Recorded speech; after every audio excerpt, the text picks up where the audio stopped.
Okay, so I'm Jochum Wiersma. I grew up in the Netherlands a long, long time ago. And when I got off the boat at the University of Minnesota, there was a class called the corn and soybean rotation. And I thought that was really a funny oxymoron because I grew up in a system where, in a way, by law, because everything revolved around potatoes, it was a 1 in 4 rotation. And even that we thought now and then wasn't a wide enough rotation. So to me, a 2 year rotation seemed odd. Now, I've worked in small grains since 1995 at the University of Minnesota, and so uh, winter wheat production is still small in Minnesota. This is a talk that's a little bit wider as far as geographic area.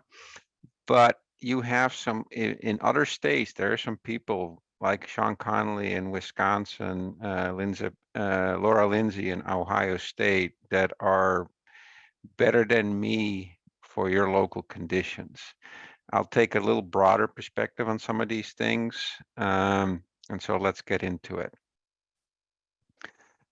Oh, well, how to get yourself in trouble. So Minnesota is a funny state in the sense that it really is the southern fringe of spring wheat, and it's the northern fringe for winter wheat.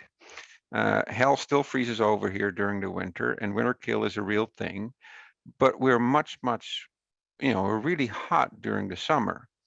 And so I looked, and there's a lot of talk about, changing climates.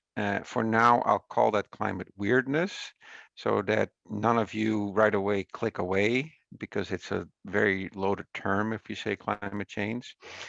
But there is some really old publications in extension, in this case it's NDSU, about machinery size, potential work days during planting and harvesting. And so what I did was I went back to how they calculated those, and I did that a couple of years ago for basically Minnesota. Now, some definitions before we get into this. Weather reflects the short-term conditions of the atmosphere is what we get. Climate is what you expect. And one of the things, and right now El Nino and La Nina are in the news, but there's a bunch of these um, cyclical variations in Earth's climate, Pacific decadal oscillations, which runs every 20 years, the Atlantic multi-decadal oscillation, which runs, I believe, every 40 years. So think of this as different dimensions, all having an effect on what we get for climate and then what we get eventually for weather.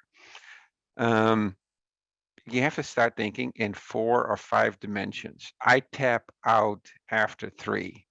Some of you are smarter than me and can think in all those dimensions, but I tap out at 3. And so this is really complex. But if we start looking at a thing that is really real, because we have really true long-term data, is we're right now in a time period where our CO2 concentrations never been this high. That's unprecedented. And the consensus, at least scientifically, is that this has primarily been driven by human activity, basically burning fossil fuels. Now, CO2 concentrations, because we're working with plants, have a direct impact on what happens to our crops. Because in Minnesota, other than CO2 being a greenhouse gas, it also changes our physiology on our crops. And I'll get back to that in a little bit. But the climate projections for Minnesota and for the neighboring states, you can basically extrapolate from here, is that we tend to be a little warmer, which is more pronounced for the daily minimum temperature and the daily maximum temperature during the winter months, and only really the minimum temperature during the summer months. But funny enough, the projections state that it's cooler and wetter in the beginning of the growing season, April and May. It's also supposed to be wetter, relatively higher, basically higher relative humidity. So we have higher water vapor values. That has indeed and explains in many ways why we have higher T-min temperatures. So minimum temperatures during the daytime, because water holds a lot more heat than dry air. So wetter winters and springs.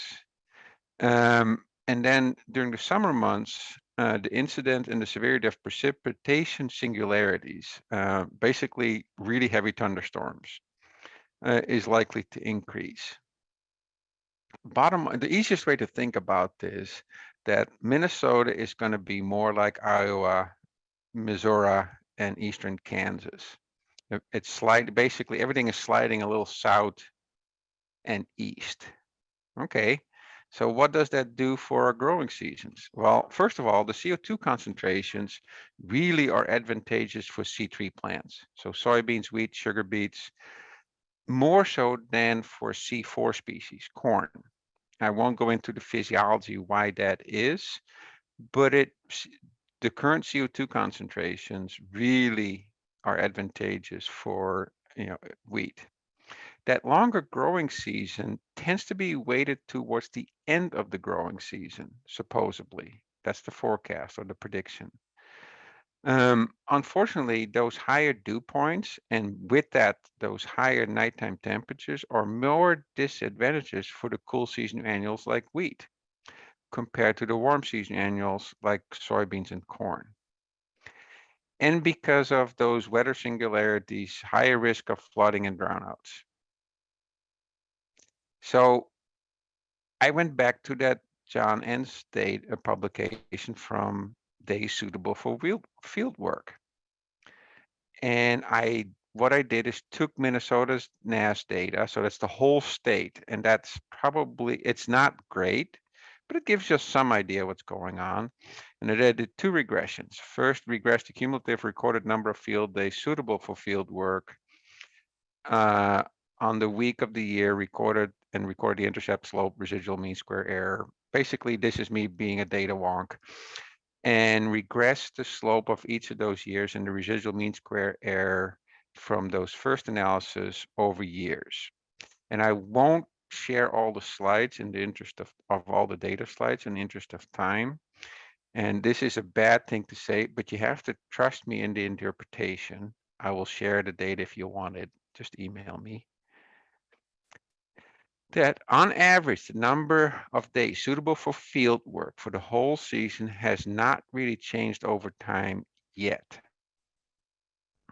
But we did see a trend in the data that we had a relatively quiet time between 2005 and 2013, and that we're now in a period with just slightly less than average number of days suitable for field work.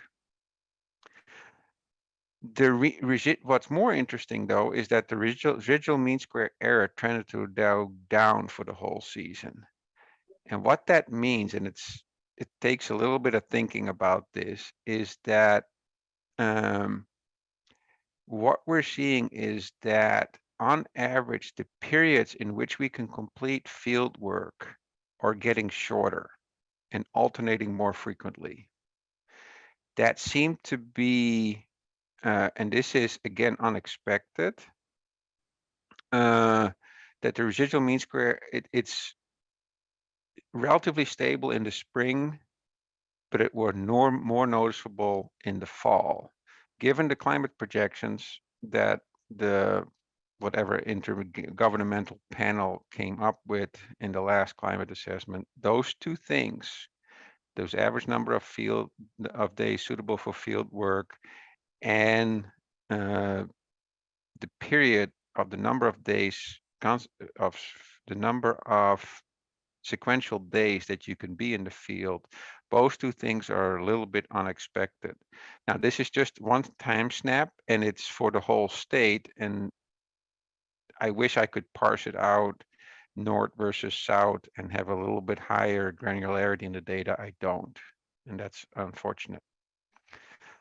But the bottom line, I think, is we still have less time to cover more acres. And that's problematic because in the case of spring seeded crops, corn, oats, spring wheat, the early bird still gets the worm. The final quality of the harvested product, especially for oats and spring wheat, matters. And if indeed we're warmer and we lose test weight, that's a problem. And we're still getting economies of scales are still playing. So all those things make that it getting harder to get everything done in a timely fashion to where you have a return. So this conundrum of more acres, less time, which isn't unique to this time period, it's basically what farming has been.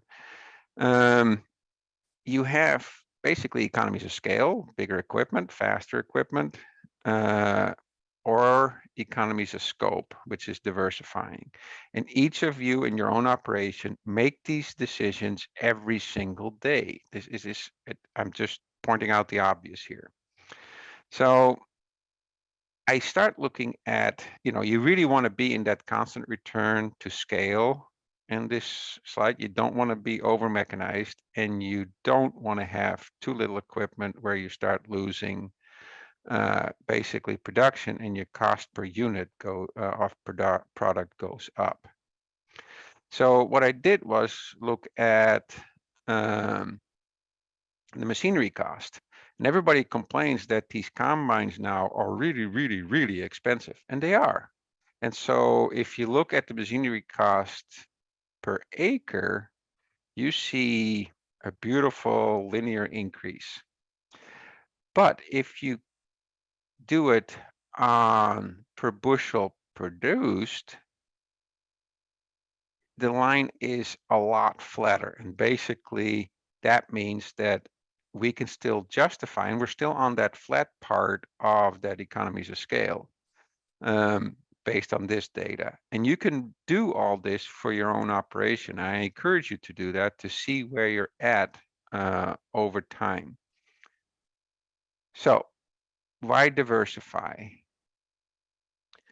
Well, if you start to diversify partnering as a solution to this capacity problem, basically you want to spread the workload. So winter rye, winter wheat, alfalfa are some alternatives in that corn soybean system. You can substitute party acres to less time sensitive enterprises. Sunflowers instead of dry beans, corn instead of spring wheat. And that's what some of you have done, you change basically to a higher margin. And so moving to, for instance, an organic production system or food grade soybeans changes where those breakpoints are in those curves. So now, Mac already talked about soil health in a sense by talking, resiliency and regenerative agriculture. And these are two definitions for myself because there's umpteen definitions out there. So soil health, soil quality. Basically, it's the continued capacity of soil to function as a vital living ecosystem that can sustain plant, animals, and humans. And then soil biota is basically everything that's in that soil that makes it a soil. Now, I want you to think about this. Do we really need soil to produce plant-based food, feed, and fiber?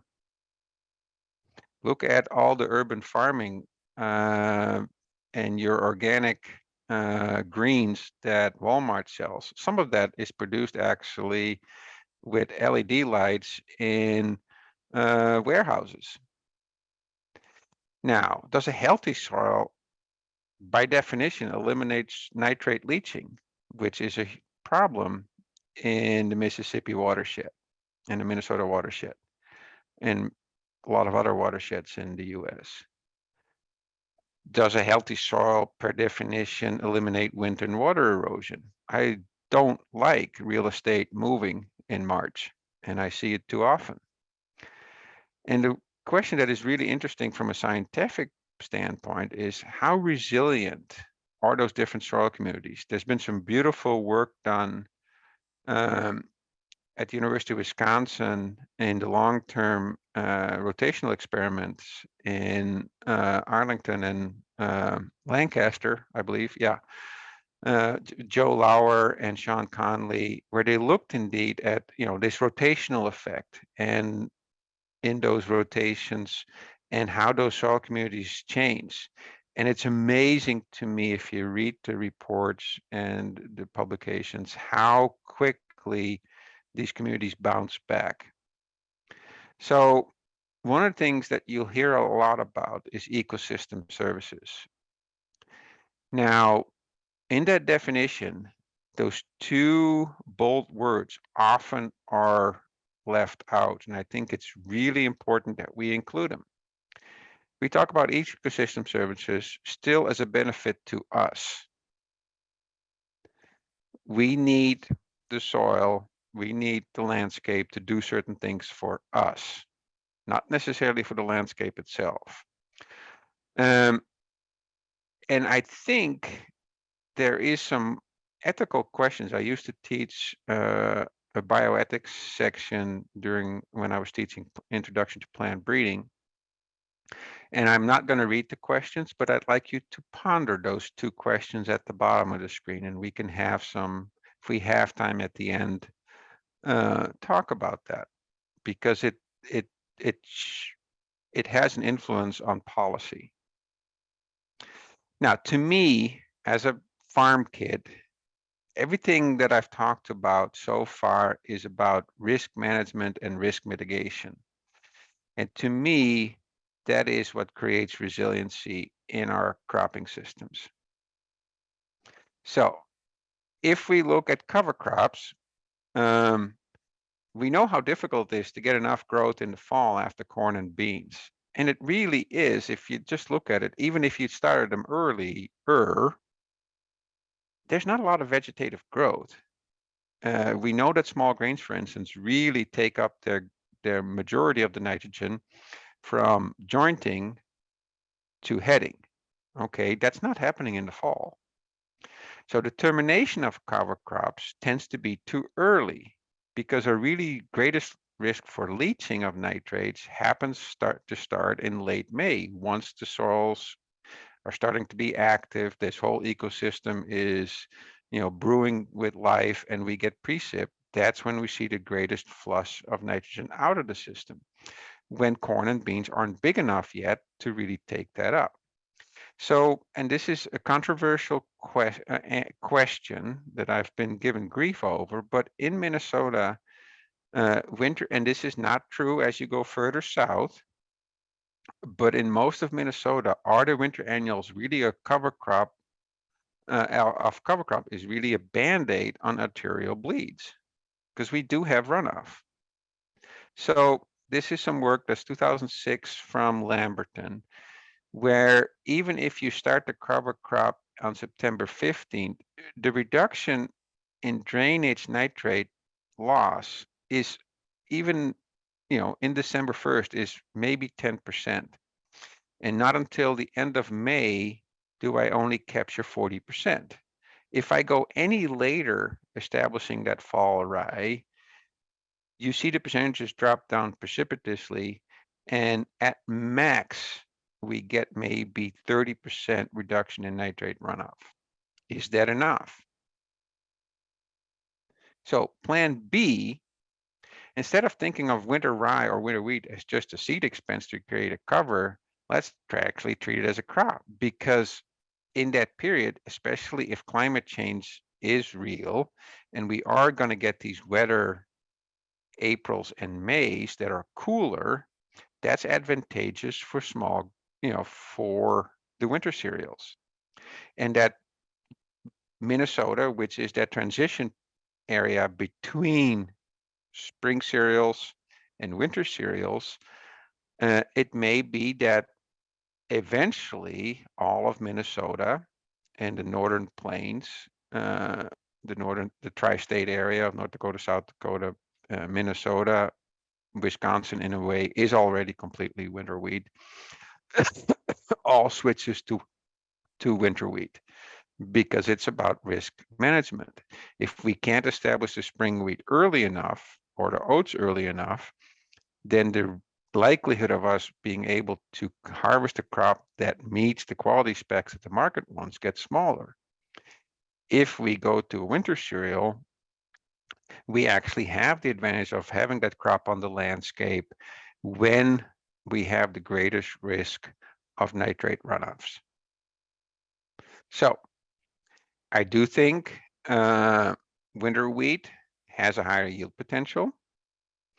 We have fewer inputs compared to the spring counterpart. This has mostly to do with the weed control, no need for grass herbicides because it's more competitive. This is certainly true for winter rye as well. We talked about this labor film and the economies of scale versus diversification and getting to that lowest cost of production per unit. There are incentives on the ecosystem side with no-till and cover crop and the EQIP programs, etc. And there's a little dirty secret for Minnesota that hard red winter wheat right now is still insured as hard red spring wheat. They do not, risk management does not separate those two. It basically is uninsured until the spring, and then it's considered hard red spring wheat. That's not true for all the states that are probably chimed in here. So why is cooler temperatures during grain fill important?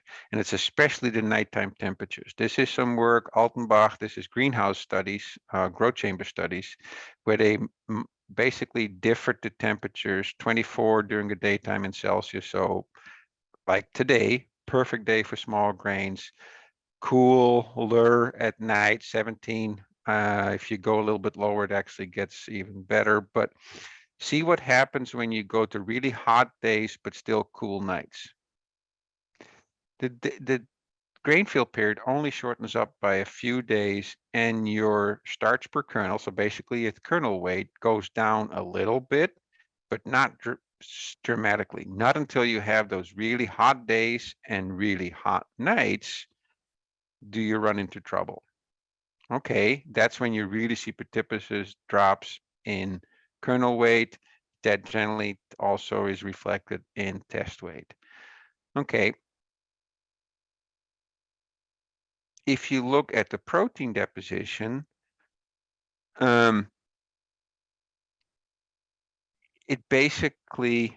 it's not as affected by the same temperature. So the protein pump and the starch pump run at basically different RPMs, and the effect on starch is much greater than it is on protein.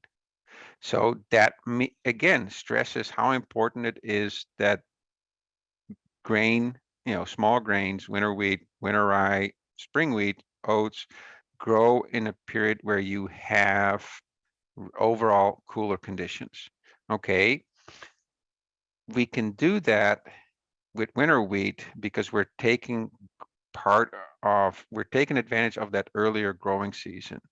The that higher water vapor creating higher nighttime temperatures just doesn't bode well for small grains, especially the spring cereals. So what are the challenges then? Well, you got to get it through the winter. This is still Minnesota. We have to start all of a sudden pay attention to the green bridge, where volunteer wheat really already poses a risk for next year's crop. For tan spot, leaf rust, stripe rust, Hessian fly, barley yellow dwarf, wheat streak mosaic virus. And so control a volunteer, crop rotation, and finding a suitable previous crop, and you can do this after soybeans, makes things work. Now, winter hardiness is somewhat is a really, it's an active process. It's not an absolute. It starts when the soil temperatures and ambient temperatures get below 50 degrees. That's also the time where you accumulate vernalization units. And those two things are two separate processes. There are genetic differences. It follows a bell-shaped curve. It increases in the fall. It really peaks in December through January. And then as that crown gets older, it decreases in the spring. And that's where actually we get most of our winter kill. It's those false starts to spring where we lose snow cover and these black soils warm up enough that we break dormancy. That's when we see problems and where we see most of the stand loss. You can decrease it if you have powdery mildew, tan spot, poor phosphorus fertilization in the fall. So generally we like to recommend starter, or when you plant indeed too late. So if the optimum window is for your area, and that's partially defined by the fly-free date for Hessian fly, which differs as you go from south to north. Say for southern Min, we say October 1st.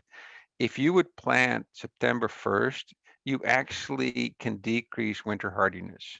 If you plant November 1st, you also have a chance to decrease winter hardiness. And then when you look at how the winter hardiness, is in the beginning, so if you plant September 1st, there's not a lot of 50-degree days. Not until you get into October does that crop harden off. It gets really winter hardy from November through February, and then it starts to wane again. Now, how low can we go? At 27 degrees, that crown can sustain itself for 150 days. At minus 20 ambient temperature at the crown, we're basically looking at no survival. So our ambient temperatures in Minnesota still reach to minus 40. And this is where no-till really comes into play. Snow cover.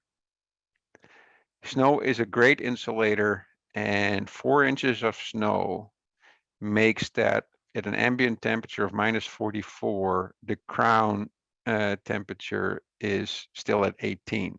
And so it can, at 4 inches of snow depth, it's really, it's well protected and it's going to come through the winter. The interesting thing is, how do we keep snow cover on the landscape, especially as you go further south? No-till becomes really important in that, because no-till keeps that snow on the landscape longer. So little temperature at the crown are a problem. Desiccation, the lack of snow cover, can do it, especially on bare hills, etc. The next thing, and that's where we see problems on a flatter landscape, ice sheeting in the fall. So freezing rain generally is really not good for winter survival. But flooding, if you have no topography, also you lose a lot of stands. I tell winter wheat growers and winter rye growers in Northwest Minnesota, which is about as flat as Kansas or a pancake, anywhere you have a natural drainage ditch, to lose that stand in those areas. So winter kill obviously has a reduced stand. Winter survival and yield are pretty well correlated. I have my own data, but I happen to grab this one from Joel Ransom. Now, because we're no longer in a Roundup Ready world, and the corn and soybean agronomists all talk about using pre-plant and soil residual herbicides, our life got a little bit more complicated for the small grains.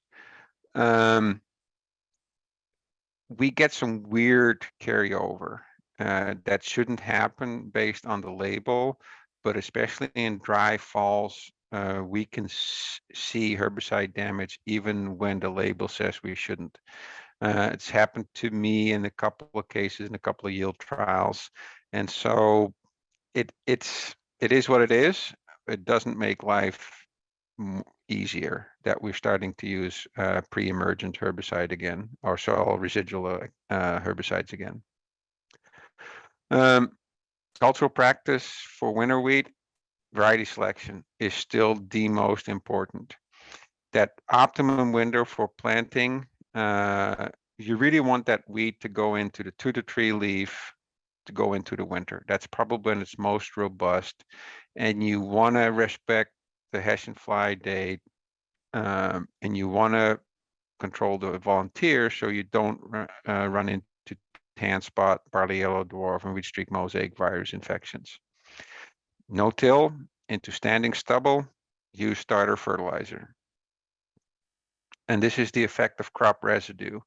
And it won't make the more winter hardy varieties more winter hardy, but it will make the less winter hardy varieties have a better chance of surviving. So Jerry and Saward, this is old data from Joel Ransom. Jagaline at the time was a Kansas wheat, and New Plains was, I believe, also from Kansas. We can make them survive even in Castleton, North Dakota, if we have adequate snow cover, and that's driven by residue in this case. Fertility management, follow your own land-grant university's recommendations. The Minnesota recommendations do not apply to you if you live in a state other than Minnesota. Phosphorus is pretty general, as helps as in winter survival. Use a little bit of MAP or DEP as a starter. Other nutrients, for Minnesota at least, it's similar to hard red spring wheat. Again, follow your own land-grant university recommendations. Fall disease and pest management, like I said, respect the fly-free date for Hessian fly, and we can get into more detail, and I'll take emails and questions and I can find it for you. We want to avoid that green bridge, so you remove your volunteer wheat and have a 2-week gap between that crop. And in some cases, that means the neighboring field, because, for instance, Hessian fly will migrate to neighboring fields. Scout before dormancy for striped dust, not leaf rust and tan spot.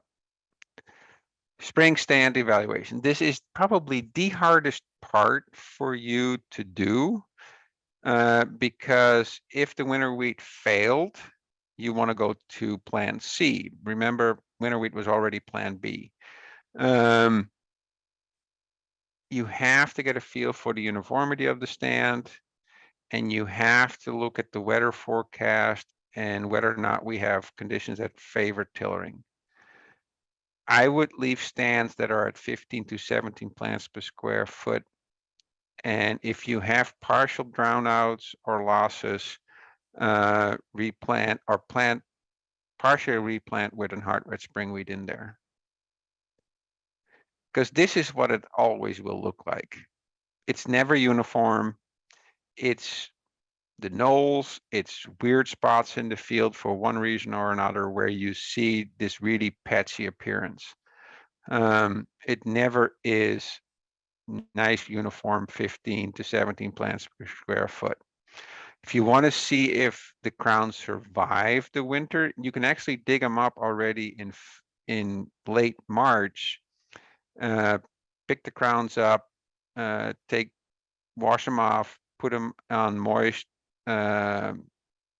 napkins, paper towels, and if the crown is survived, it will almost at room temperature within 2 or 3 days start shooting up a new leaf. So wheat management is relatively straightforward. Fall burn downs to avoid the green bridge, take care of any of your winter annuals. If you are an organic system, that means tillage, which is counter to what we like to do with no-till. Your summer annuals in the spring 2,4-D and bromoxynil is probably what you need most years. Very seldom have I recommended using a grass product to control wild oats or foxtail. Spring disease management.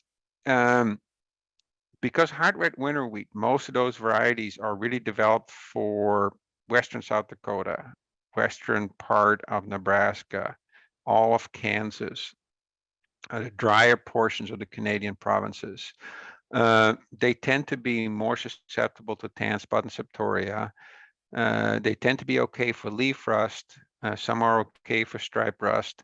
But especially tan spot septoria are early season diseases that like humidity. So you move them east, you have to manage those spring diseases. They tend to be a little bit more susceptible to powdery mildew, and they tend to be susceptible to Fusarium head blight. Now, if I look at a soft red winter wheat, it's almost the opposite. You move them west, and you move them into Minnesota, they tend to be susceptible to the different diseases. Still, in most cases, they probably benefit from an early season fungicide. You can use a half-labeled rate at Feeks 5, which can be combined with your herbicide application. And then you have to scout actively for stripe or leaf rust at flag leaf. Historically, if you look at the European literature, protecting the flag leaf and the penultimate leaf, which is the engine that drives yield, is very important. But because of Fusarium head blight, you want to see if you need to apply a fungicide at Feeks 9, or if you can delay it to Feeks 10.51, the beginning of anthesis.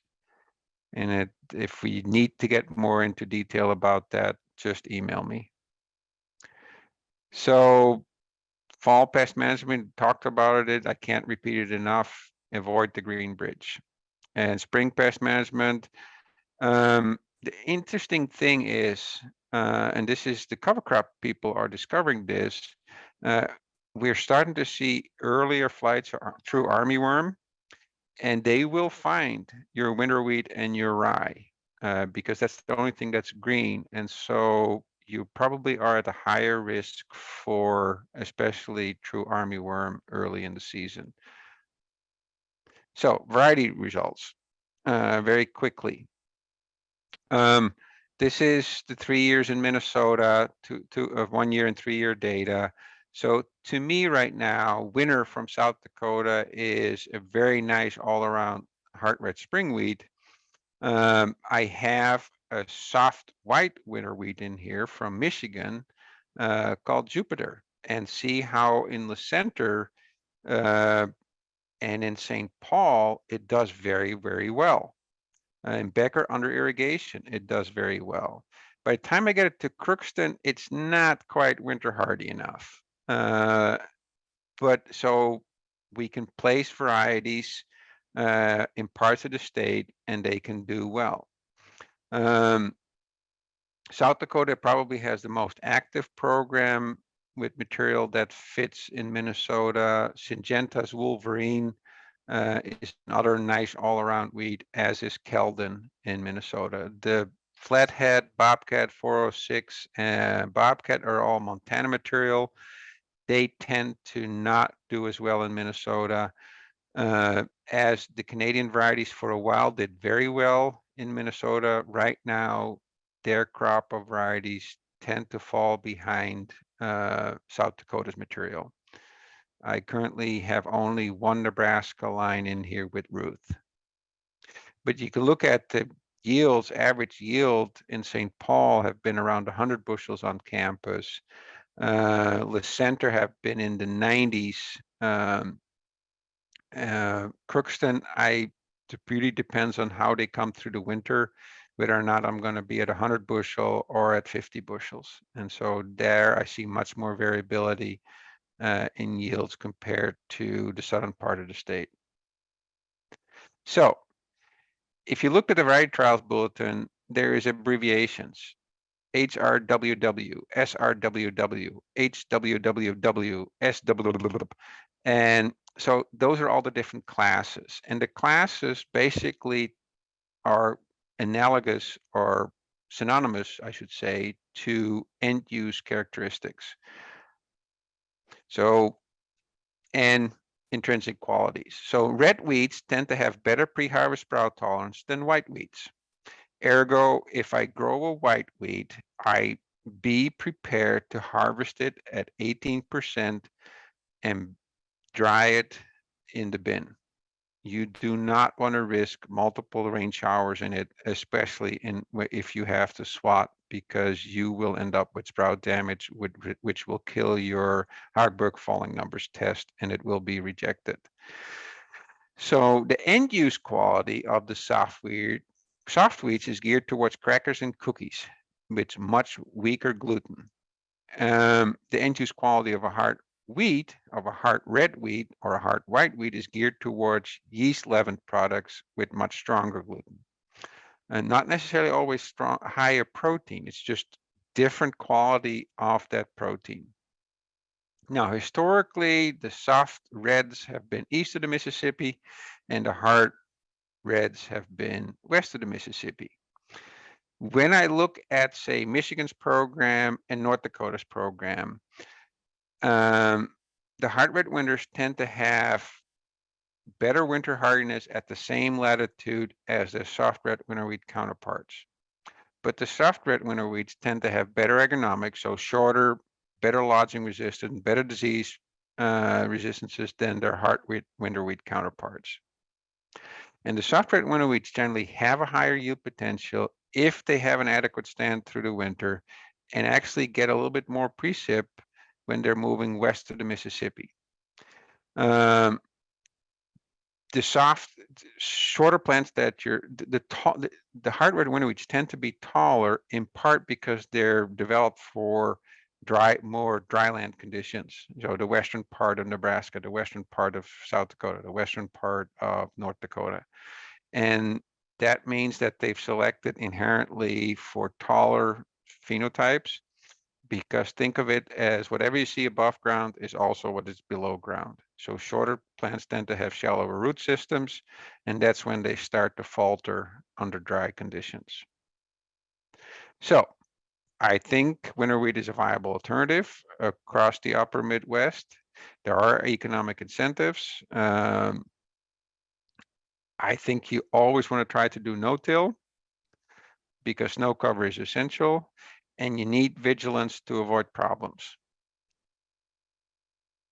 And this is my last pitch, and then I'll have to stop because we're going to run out of time. Opportunity cost. We really have to, and Mac mentioned this, there is an advantage to crop rotations. And when we do have advantages in an enterprise analysis, we should actually assign those to the rotational partners, because that's when we really start thinking in systems. So that's why I propose we keep small grains in the rotations. And yes, it's still probably going to be the black sheep in the family, but if you manage it, we can probably maintain a margin. And I'll stop here. All right, thank you, Jochum. We got a couple questions coming in here. We do have customers across the country. What would you recommend the best resource for them for determining optimal planting date? Every single land-grant university, especially if there is wheat historically grown in the state, there should be a publication about the fly-free date. It might be older than old, like from the mid-60s, but it's still absolutely true. Just because it's old doesn't mean it's out to date. That's why you keep old folks like me around. Exactly. I'm not quite past my expiration date just yet. That's good to hear.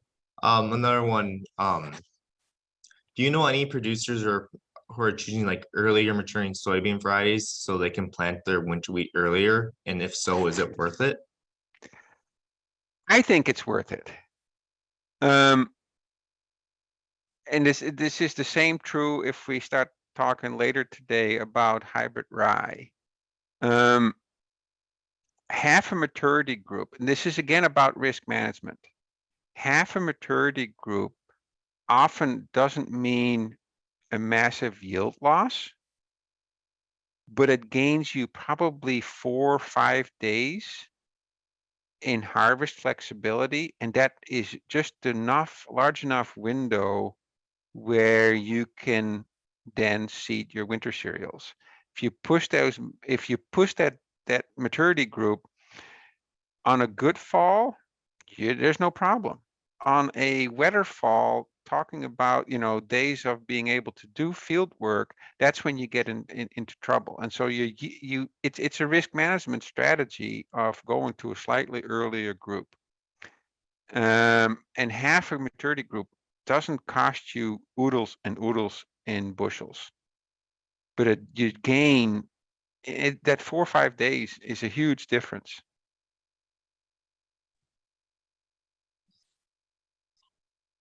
All right, thank you. Yeah, I'm just kind of sorting through some other ones. We had some other questions pop up. So I guess while I'm doing that, you mentioned the Hessian fly date and everything. Do you see that changing now that are experiencing a little bit of climate change and everything, with that being earlier or later, or what's your opinion on that? So Hessian fly is really interesting. I'm not the entomologist, nor do I want to be one, but Hessian fly adults live about 3 days, and in 3 days they have to find the host, lay the eggs. They go through 2 cycles, a spring cycle, and then the spring cycle creates the adults that infect the fall crop, and then the larvae survive on the crowns till next spring, and then start up the cycle. It's a very interesting question whether or not that has gotten later, the fly-free dates. I posed the question to the entomologist that I work with, Ian McCrae, and he goes, "We should look at that." And then he left it at that. I don't know. I don't know if it has changed at all. I don't know. They're only around for 3 days, and given how thresholds and things come around, I'm pretty sure there was some margin of error in those dates already calculated in, and I don't know if we're already bumping up against that margin of error where we've eroded that margin of error.